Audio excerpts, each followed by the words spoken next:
Sweat Equity Podcast and streaming show, the #1 comedy business podcast in the on this girth earth.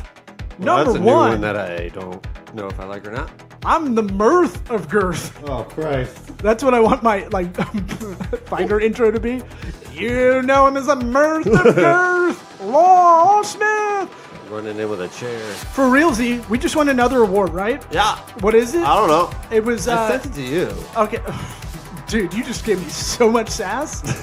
I did the whole episode too. What was that? Sassy. That was a chick sass. Bro, I've been sassy all day. Your hands might as well have been on your hips. They were. I already sent it to you.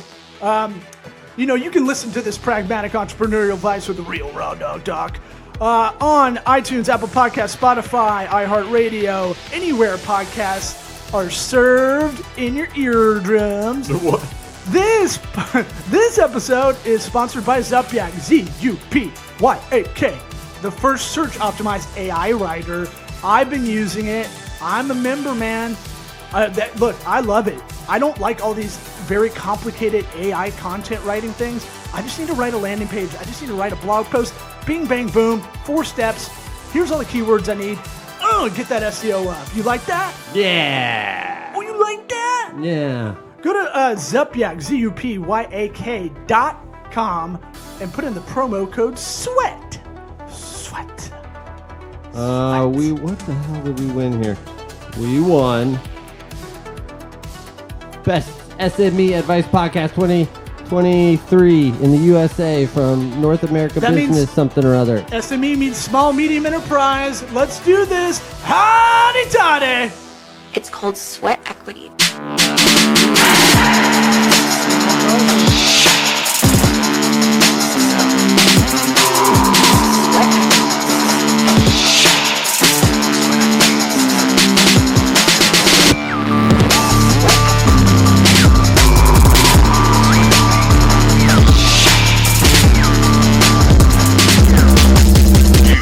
Listening to the Sweat Equity.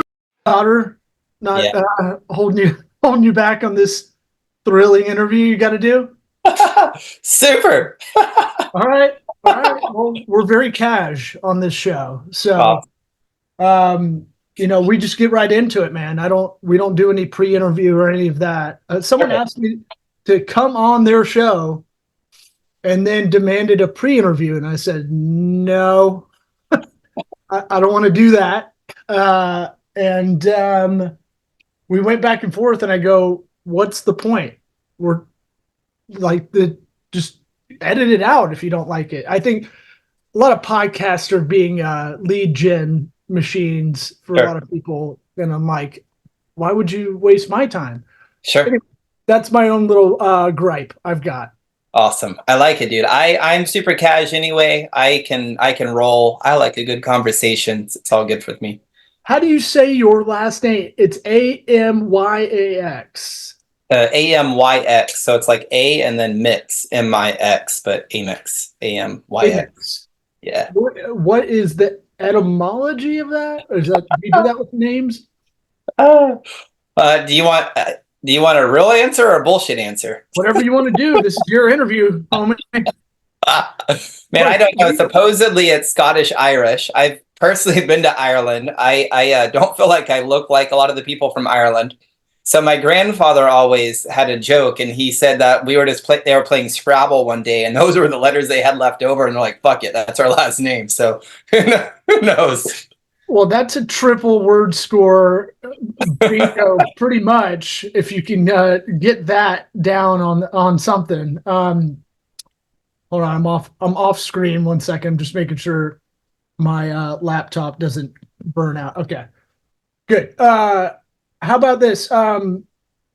SocialGlow.com. Yeah. Why don't you tell our audience about that so I don't bumble through it? Sure. So SocialGlow.com is the #1 gamified all-in-one community platform.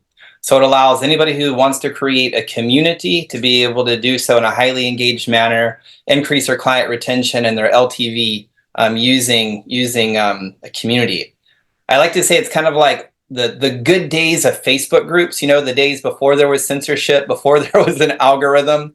It's kind of like that, where you're able to create a community within about 5 minutes, add as many people as you want. You can add unlimited communities, unlimited courses. But then the cool thing is you then can gamify it.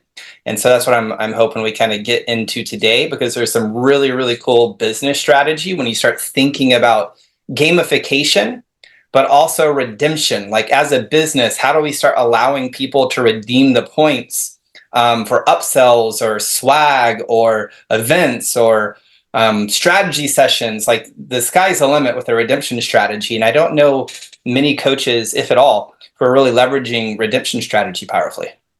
Yeah, I haven't heard it called redemption strategy. That's the formal term, I'm guessing? Yeah, I don't know. This is what I call it. If you could come up with a better name. I don't know. I look, I'm into it, but I know it on a personal level, but not a academic or even kind of rabbit hole level. Sure. Gamification's interesting, especially you're probably, I'm going to guess, a little bit younger than I am, I'm 39, but like. I'm 38, dude. We're about the same age. So our age group kind of grew up in this era of pre-internet and kind of understanding kind of what's the commonplace internet as it is now, and kind of having to teach ourselves a lot of it, but also video games kind of rewarding. And then also, you have your gamification of promotional advertising, which has been around forever, but I feel like in the 90s it really hit a saturation point with, let's go cereal boxes, right? Before we get all up in that, because I want to know the psychology of a lot of that stuff, we ask everybody 2 questions when they come on the show. First one is, did you listen to the show before coming on? Yeah, I've totally listened. I check you out. Yeah. So before I hop on a podcast, man, I'm one of the rare people, but I want to know what I'm getting myself into. And I also feel like it's just a form of just, I don't know, respect. It's respect for yourself as I see it. Like, if I get asked to come on a show, I'll go take 10 minutes to go check it out. Exactly. So you're one of the rare, I'd say probably 10% of our guests, actually some people come on and I get like kind of a vibe that this is like homework for them. And I have to tell all these booking agencies that hit us up, I go, look, if you give us a dud, someone that's not interested in whatever you're asking us to come on, you're asking us to have them on the show. Like, don't make it like they're hostage. Like, and I told them, like, if that happens, I'm going to have to like go 90s shock jock Howard Stern and just lay into them. And then my other question we always ask is, while Eric is on hiatus right now, he might be going through a sex change. We don't know. But what's it called? What advice would you give your 13-year-old self? My 13-year-old self, I would give that person some pretty basic, simple advice, which is like, you have nothing to prove or defend. I know this sounds like super cliche potentially, but I feel like my 13-year-old self, I don't know about you, I felt like I had to go out and, like, unconsciously at least, prove and defend my right to exist. And I did that through sports. I did that through academics. I unconsciously did that even into entrepreneurship. And as I've pulled on that thread over the past 8 years and kind of unraveled it to a point of asking a question of who am I and why I'm here, I've really found value in just existing. And then from that place, there's a multitude of freedoms for me to choose however I choose to express myself, or go on the journey to create whatever it is that I choose to create. But it's not because it's being driven by I need to prove or defend. It's just, I'm just doing it because I enjoy the journey, or I enjoy the act of creating that thing. I need to put on a sweater and say, AJ, you are enough. But it's, well, I empathize with that. I had a buck up my ass when I started my own agency in 2015, because a lot of people thought of me as a comic, and I was like, no, I know this day profession as well. Like, I wasn't just kind of doing menial jobs in my 20s and 30s to get by. I actually had still a professional career and a moonlighting career. And so I really empathize with that because as an adult, at least, because it was like, I had a bug up my ass to prove to everybody that I would talk to that I know what I'm talking about. And especially marketing where there's not a lot of people that have a lot of integrity, I would say. I have a bug up my ass about that. So I really empathize at that point. But when you were a kid, break it down. Why were you always trying to prove yourself or prove your worth or existence if we want to get existential? I feel like for me, if I didn't, then dude, I wasn't going to get any attention. I wasn't going to be seen. I was probably going to get spanked. Like it was this expectation of like you perform at a high level, and if you were second place, you're the first loser. Like I remember my dad telling me specifically, it's like second place, congratulations, first loser. So there's always like this bar, this expectation that I took on that was like, I have to be the best, I have to perform. And if not, then I'm basically going to get cast out of the family, or I'm not going to be accepted by the family. So it wasn't like for me, I'm sure I'm the one who created all of those stories, right?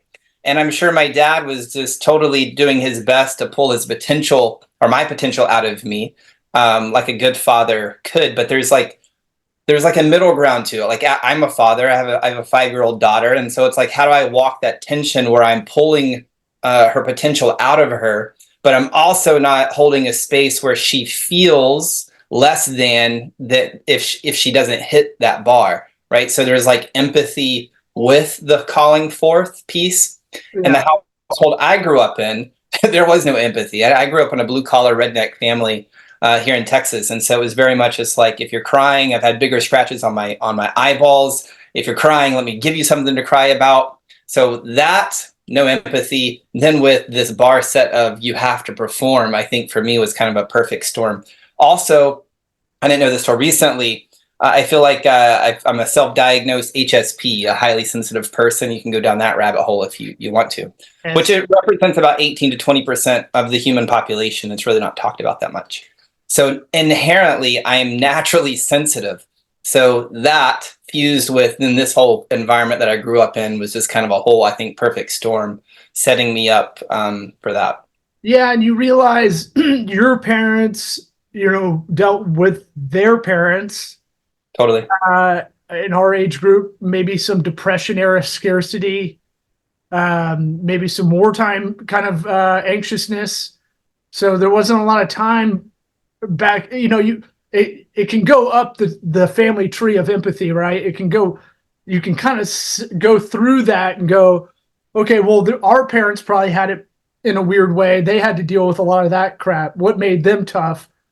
I'm guessing West Texas, old school. In my mind, in my imagination, I have, for some reason, I have a prickly fence in my head, standing next to that and just going, you gotta herd the cattle and whatnot. And it's because those were assets back in the day. I may be glomming on too much, but I always try to go back a couple generations and go, well, what led them to being kind of like that, right?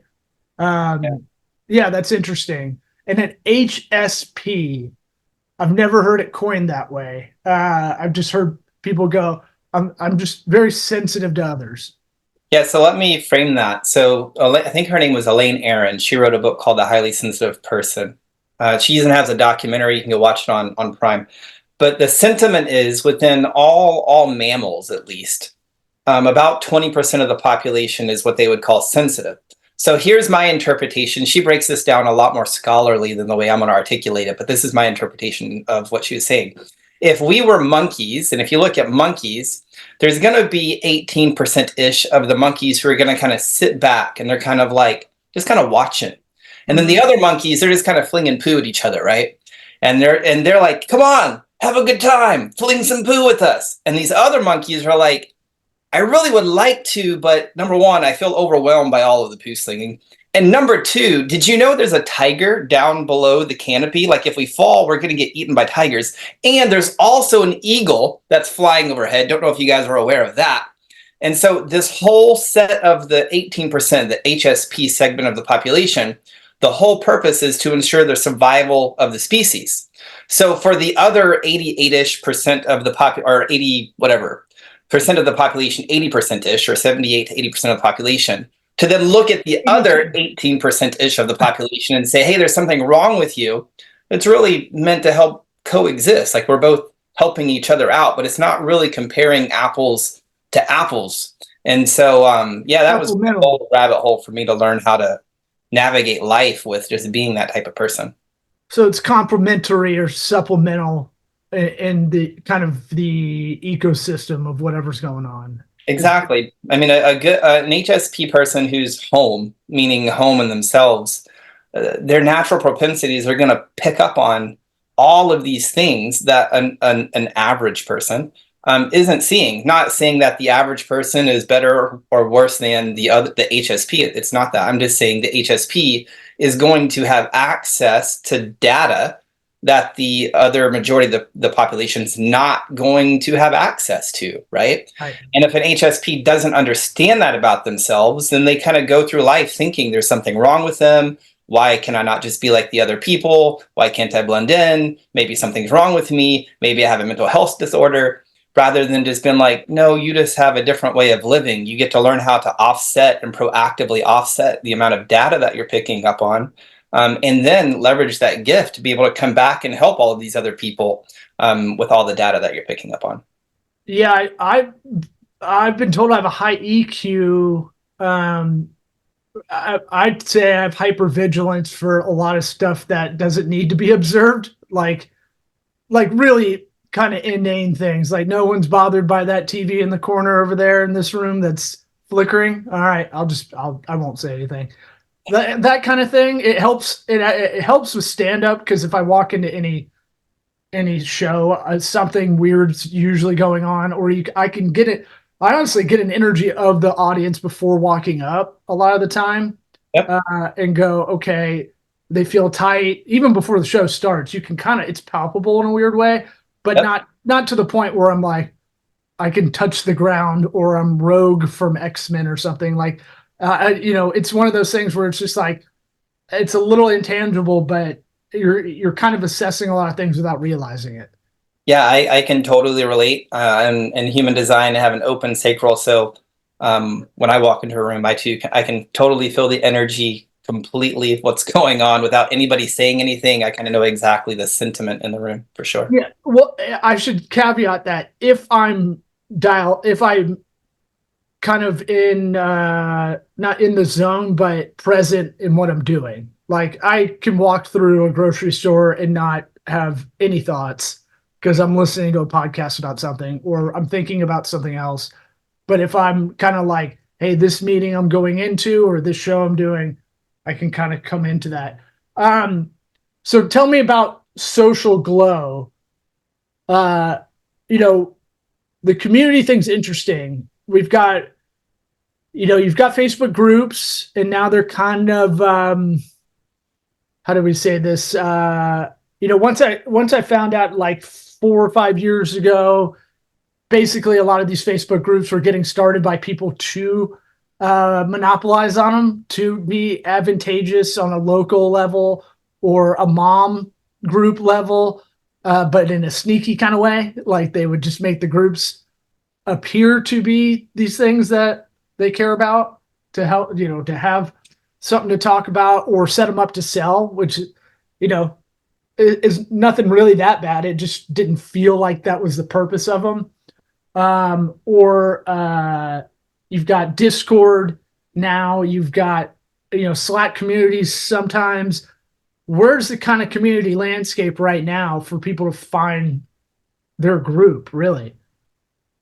Yeah, I still think for top of funnel, I still think probably Facebook is where most people are going to find their groups. Because it's easy, right? Because it's easy. It's easy. It's already baked into the user behavior. Like there's a lot of, I think, advantages to saying, yeah, for top of funnel, for big audience building, you probably would still want to use Facebook because, there's so many active users. I know Facebook gets a lot of hate currently within the whole social media atmosphere.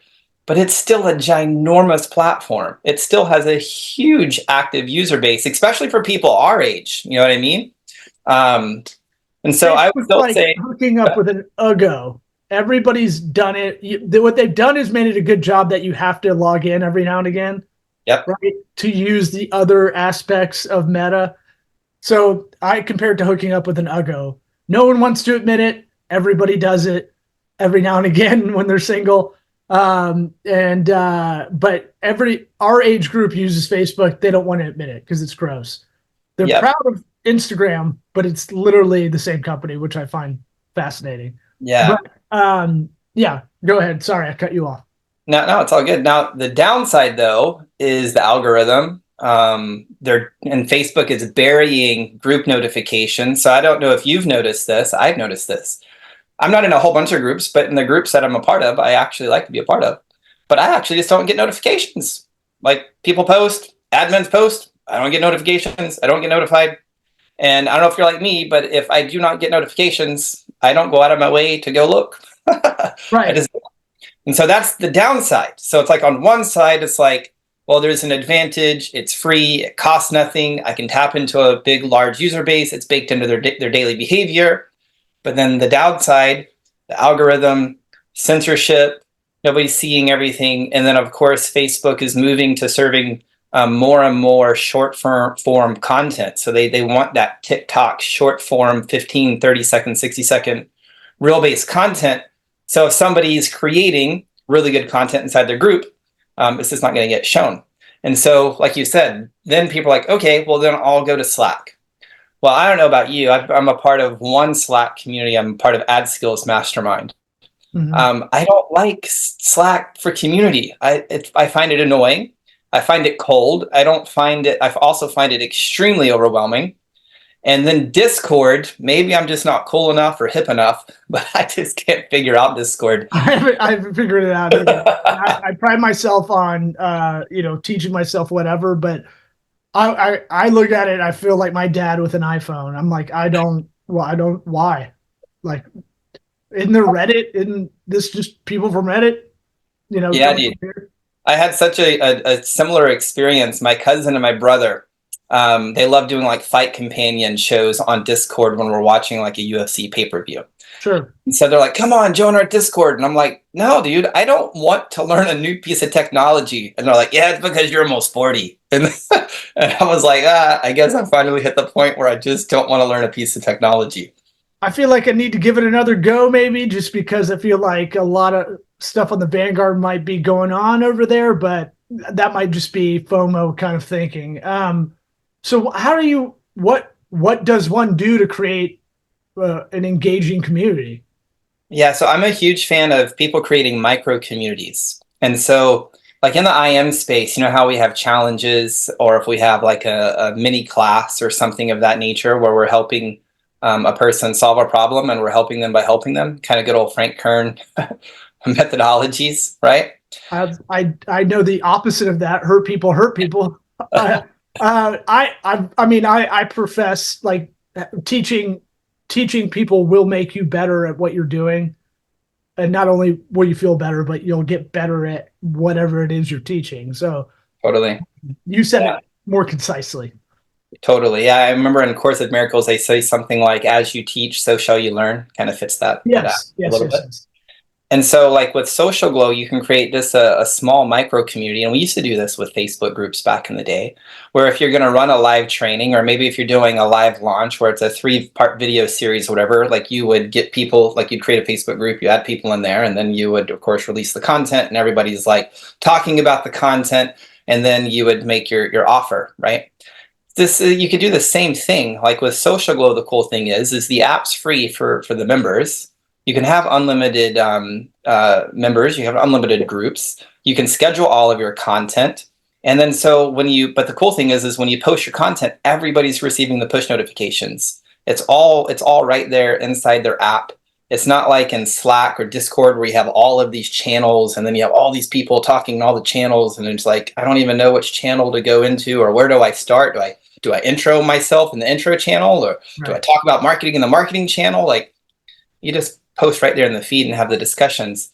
And so I would tell anybody, if they want to start a community, what is that thing that you're passionate about? What is the thing that you want to help somebody get? And then create a micro community around that. And I'm also finding, I don't know, Law, if you're experiencing this or not, but it seems like more and more people feel a bit isolated.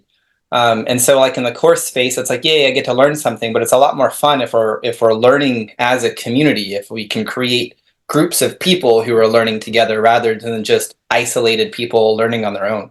This dovetails into gamification, I'm guessing, but I would call it, we're in the gold star generation. Hey, look at what I learned. Look at what I did, because no one's giving that recognition on a personal offline level. Maybe I find myself doing it. I'm guilty of it as well, but it is like, at least in the marketing world that we are both in some form or another, it's like, sometimes you have to tell everybody what you're doing or else they'll never know. And it feels gross, but whatever. But yeah, I would say, the community is good for the gold star, but also, and this might be American, to understand, more American than other countries in a lot of ways, but, we want to compete. We want to be, even if it means, points that don't add up to anything. Like, I remember playing Halo back in the day, way back in the day. We're talking 20 years ago, I guess. And like, my roommate was like, I want to be like in the top 10 or whatever it is. They showed the best Halo players. And it's like, why? And it's like, I don't know, just be cool. I'm like, yeah, I get that. But you have to, like, that's all your life is to get there. And he's like, I can do it. I'm like, all right, I'll talk to you later, buddy. And like, but I get it. Americans by nature have that. I don't know if that's unique to us or if gamification, where you're bidding people against each other, really helps kind of foster a community or not. Well, I think it's a bit of a myth to put gamification into a box of it's me versus you. I think it's just my own opinion. Sure. No, it can be you versus yourself by, It could be you versus it could be me versus me. And I'm also getting at that this idea of competition, I definitely think is a very American way of thinking. It's me versus the world. It's me versus me. Like, I have to compete. If I don't compete, then what's the point of existing potentially? I guess we could even take it to that. Like, my wife's from Romania, and I've spent quite a bit of time in Romania. And so when I first went to Romania, that culture is communist, and I had never experienced communism. I've never experienced people who grew up in communist culture. And my experience of the people who grew up in communist culture was very, very cool, because there was no, like when you meet somebody in America, there's always this and since you said you can feel the energy, I'm going to imagine that you have had this experience. When you meet somebody new, there's this constant, like, where do we line up? Am I above you? Am I below you? Am I better than you? You better than me? Like, there's like this energetic jostling going on. Have you ever experienced that meeting people in America? I get it. I get it on a funny level. Like, people want to be like, "Are you really funny? Tell me a joke." And I'm just like, I'm not a fucking jukebox, man. Like it's not. It doesn't work that way. But like, they're trying to size me up, and I'm like, I don't really care about you. After a while, I stopped giving a shit. Yeah, and became happier. Now I know what you're saying. I'm in Tampa, Florida. We've got a lot of Cuban people. Their families came over here, grew up communist style, had a 1950s car they had to figure out how to restore. There's not as much of that, I would say, because maybe it was defeatist for them to start, or maybe it's not like everybody's got their eyes on the prize kind of thing from the get-go.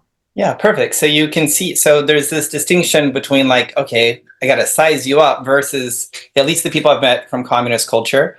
We're all in it together. Like, there's this equal playing field. And then there's just the possibility of connection if there's shared values and if we choose to hang out and communicate together. Maybe you've experienced that with some of the Cubans. It's just like, hey, we're all in this together. I'm like, show me how you want to grab a taco? Cut up a pig better than anybody, bro. They put on spit. They'll get all of that gristle off. But awesome. Yeah, I agree. You find that through line with almost anybody, but Yeah, there is a lot of in the professional world, especially, it's very much, if you have to go to a networking event, which is always horrible, that's probably to me, the most telling of what you're talking about, where it's like, they might as well just go, how can you help me?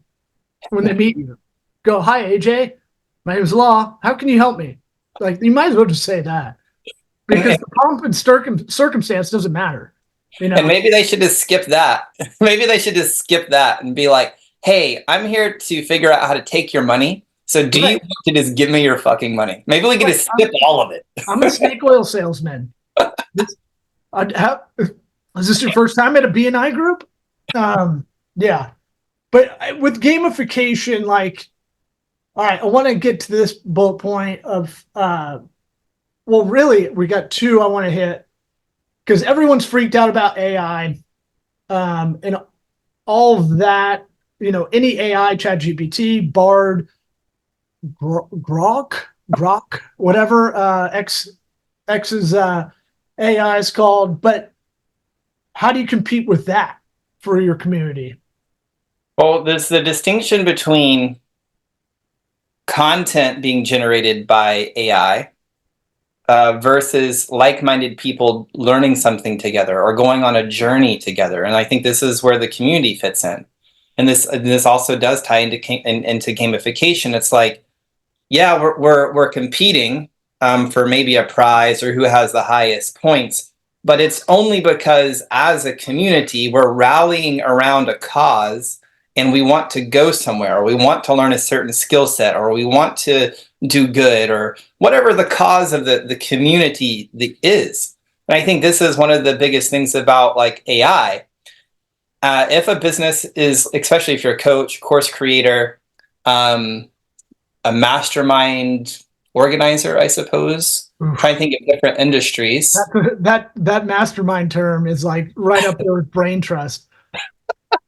Like, I don't have any trust in brain trusts and masterminds. It usually preys on the non-masterminds. But sorry, I cut you off. Yeah, so it's just like the community piece is what's going to allow those businesses to thrive beyond AI just creating content. Especially, I don't know if you're experiencing this, when I read content that's created by AI, I typically know it's created by AI because it seems like it doesn't have any essence.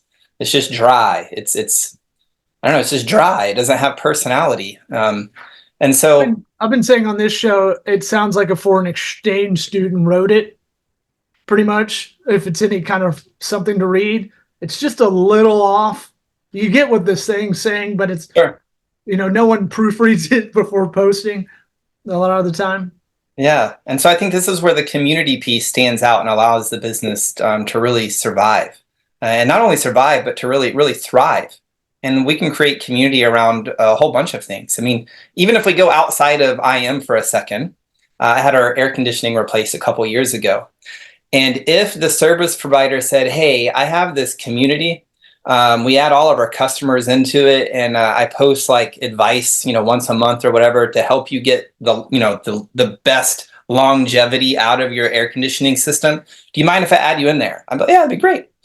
And so he could tell me and create content once a month, or he could create a video and put it in there. And maybe it's summertime and be like, hey, if you haven't cleaned out your coils, make sure you get the water hose. Here's how you do it. If you do this, it'll give you another 5 years. So you're not having to come pay me another, $18,000 for another air conditioning unit.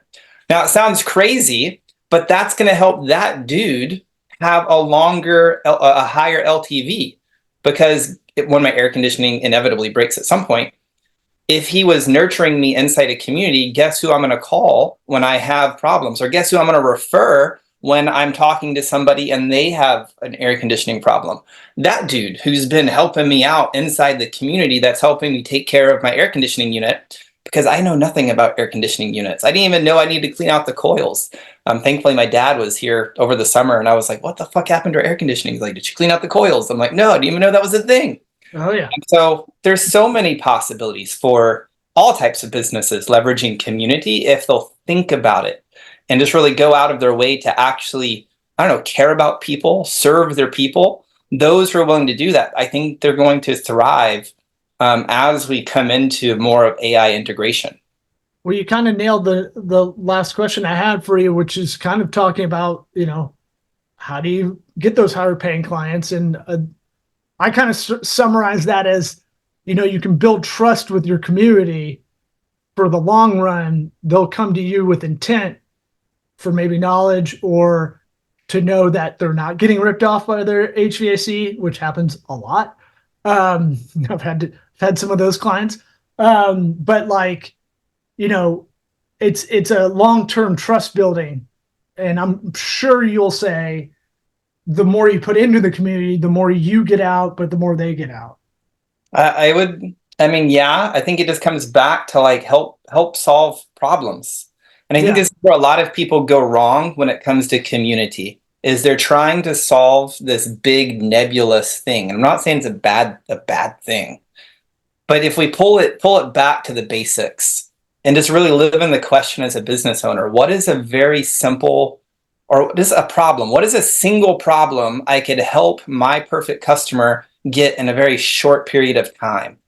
If we can do that, then we could create like I said, a masterclass, a low ticket product, a low ticket challenge that we can pay. We can have people pay for to solve that problem up front. We can use gamification. You could house it in SocialGlow. You're going to get paid to build the community. And then from there, just keep showing up to help them solve problems.